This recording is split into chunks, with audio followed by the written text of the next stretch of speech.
విద్యుత్ ఛార్జీల పెంపునకు నిరసనగా విశాఖ ఈపీడీసీఎల్ కార్యాలయం ఎదుట వామపక్షాలు ధర్నా చేపట్టాయి.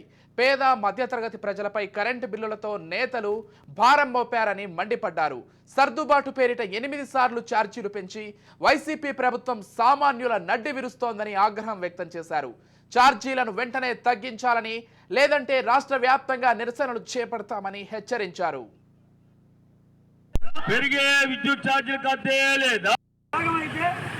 ప్రతి సంవత్సరం విద్యుత్ ఛార్జీలు పెంచి ఇంటింటికి భారాలు రద్దు చేయాలి.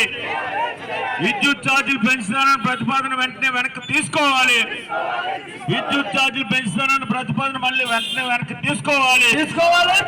విద్యుత్ ఛార్జీ పెరిగే విద్యుత్ ఛార్జీలు కట్టే లేదా? ప్రతి సంవత్సరం విద్యుత్ ఛార్జీలు పెంచి మరొకసారి విద్యుత్ ఛార్జీల పెంపు ప్రతిపాదన కోసం ఈరోజు ఇక్కడ ప్రజాభిప్రాయ సేకరణతో పేరుతో మూకటపు ప్రజాభిప్రాయ సేకరణ జరుగుతుంది. వర్చువల్లో ఎప్పుడో కరోనా టైంలో చేసిన ప్రజాభిప్రాయ సేకరణ పద్ధతి ఇవాళ కూడా అదే అమలు జరుపుతున్నారు.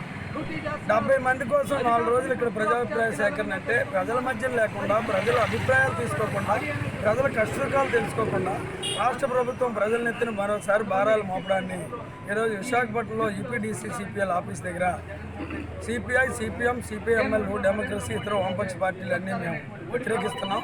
ఇది సరైన చర్య కాదు. ఇప్పటికే రాష్ట్రంలో అన్ని రకాల ఛార్జీలు పెరిగి ప్రజల జీవన స్థితిగతులు అతలాకుతలం అవుతున్న టైంలో ఇప్పుడు మరొకసారి విద్యుత్ ఛార్జీల భారం మొదలైన పరిస్థితి ఉన్నది. ముఖ్యమంత్రి గారు ఆలోచన చేయాలా. కేంద్ర ప్రభుత్వం ప్రవేశపెట్టినట్టు విద్యుత్ సంస్కరణల బిల్లు బీజేపీ రాష్ట్రాలే మేము వ్యతిరేకిస్తున్నామని చెప్పాయి. ఆ మాత్రం ధైర్యం కూడా మీకు లేకుండా ఈ విద్యుత్ ఛార్జీలు పక్క రాష్ట్రం తెలంగాణ అమలు జరపలేదు. మీకు సిగ్గుందా ఏమైనా?